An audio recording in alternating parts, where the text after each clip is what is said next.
This morning, he's not in Washington, D.C. He is in Austin, Texas, South by Southwest. Roland Martin, good morning. Yes, sir. Got to moderate a panel tomorrow for Texas A&M on the rebuilding of Texas after Hurricane Harvey. So look forward to doing that here in Austin and South by Southwest. And certainly shout out to the National Medical Association, Tom. Chatted with them yesterday in D.C. and had a good time with all the people in Charleston, South Carolina on Saturday. And so if the road continues, it continues. All right, let's get started. Donald Trump, of course, has announced his big tariff on aluminum and steel.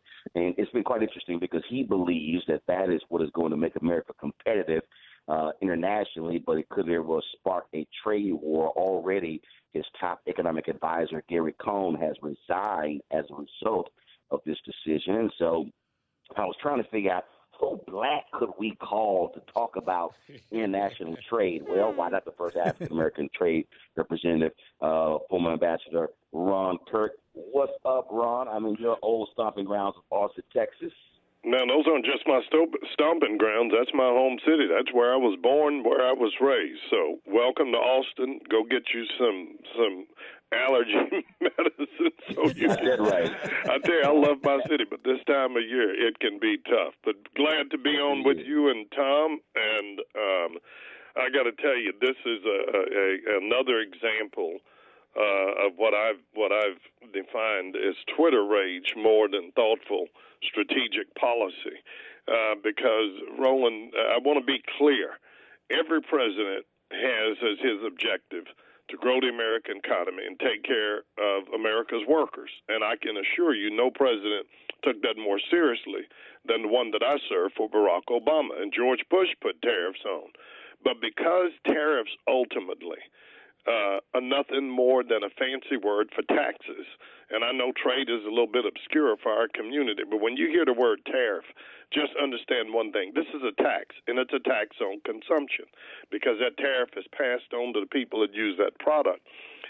They are used very, very sparingly because they do one of two things. They raise the price of goods that either businesses use, and whether it's the auto industry or the aviation industry, all number of people's companies that use steel and aluminum, their prices for those products are going to go up. But the reason I think you saw such a negative reaction across the board from the business community and in the stock market is the manner that the Trump administration did this certainly is going to invite retaliation. And that's what everybody means when they say a trade war. And the most difficult thing about this administration is they just so much play down to the American public's intellect. All they talk about, we're going to make America great again, and we're going to increase imports. Well, not all exports are bad, Roland. You need some imports to make products that we then turn around and sell the rest of the world, like Boeing airplanes. Explain this. This was hard for people. You have Democratic Senator Sherrod Brown of Ohio, who supports what Donald Trump is doing. But then you have Republican Governor of Ohio, John Kasich, who disagrees. And then there are parts of the country where there are people who are in Ohio and Pennsylvania who are saying, yay, this is great. And then there are other parts of America who say, this is horrible. So let me tell you, you're in the epicenter of it because you're in Austin, Texas, and no state benefits from trade more than the state of Texas. There are no state that has more employees whose jobs are dependent on trade than the state of Texas. A quarter of all jobs in the state of Texas are related to trade, both what we export and what we import. And we make a lot of cars. We make a lot of electronics. We ship a lot of oil. You use a lot of steel and aluminum in all of those industries, and those industries are violently opposed to this. But who's really afraid for this are our nation's farmers and ranchers because they almost always get caught in the crossfire on this. And one of the easiest places for other countries like China or whether it's Europe or Korea or Japan to retaliate is they do it, and they'll do it in defense of their agricultural industries. But one other point, Roland, the real danger of what the president did, he didn't really lay out a strong economic rationale for why he did. He did this under the guise of protecting our national security. And the problem with that is so broad and so vague. It invites other countries to do the same thing, and that's what everybody's worried about, this trade war. Because whether we like it or not, the United States has sort of been at the vanguard of promoting rules-based trading for the last 75 years, and it's one of the reasons our economy is so strong, because we made the decision that if you want to buy products, you ought to have the right to go and shop and find the most innovative, lowest price products you can. And as long as everybody's playing by the rules, you ought to be able to do that. And government ought to get out of the way between you and the consumer. Now, when other countries violate that, absolutely. We should sue them, but there's a process for doing that. But in this case, a lot of people are concerned the president got so far ahead of the process that he may have violated that principle, and not only will it be overturned in the interim, we're just going to have a senseless trade war. Well, you got Republicans right now in the House and the Senate who more than 100 have already sent a letter, and so his own party is not happy. But the question is, will they have the guts and the courage to overturn his decision by law? And will they have enough votes? Ron, let me say this about that, and it's unfair, but a lot of people have wisely noted to Garrett Cohen that Republicans all got lockjaw when the president said what he said after Charlottesville, in terms of there being, quote unquote, a lot of people on good side, and when he's done all this other crazy stuff he's done. But now that he's at the now they got their tax cuts.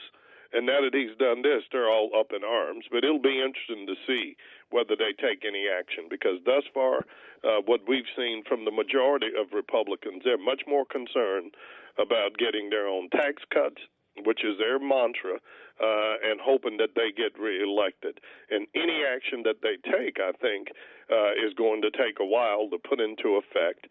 And probably not going to have a chance to pass, because as you noted, like Sherrod Brown, most Democrats, particularly the Democrats from those Rust Belt states, they like this. So the likelihood of there being any congressional intervention is not that strong.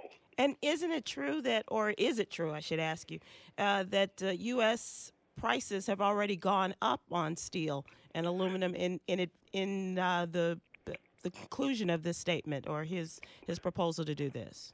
Yeah, I haven't watched it that closely. So I know that the stock market reacted very negatively overall, but the U.S. steel and aluminum companies, some of them saw their shares go up. Now, again, that's good for the companies. Mm-hmm. We'll have to wait and see whether it is for the workers. And the one thing I want to be careful, because this is being pitted as, I care about those Rust Belt workers, you don't. And I remind people the biggest gift to the steel and aluminum industry that they've gotten the last 20 years was Barack Obama stepping in and saving the U.S. auto industry, which Donald Trump and the rest of the Republicans all screamed about.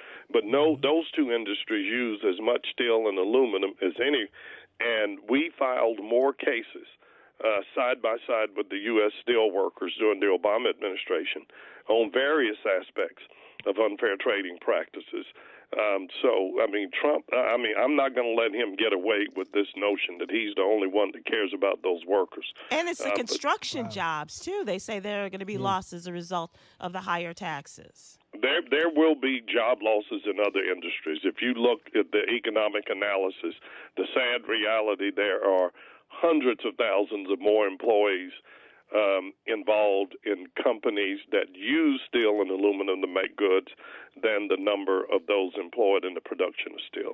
And they're going to be negatively affected. Don't tell me black people can't talk trade, Tom. Former trade ambassador Ron Kirk, we appreciate it. Thanks a lot. Thank you, Mr. Ambassador. Always good to be with you all. Enjoy my city, man, and spread that knowledge. We'll do it. Tell the wife what's up.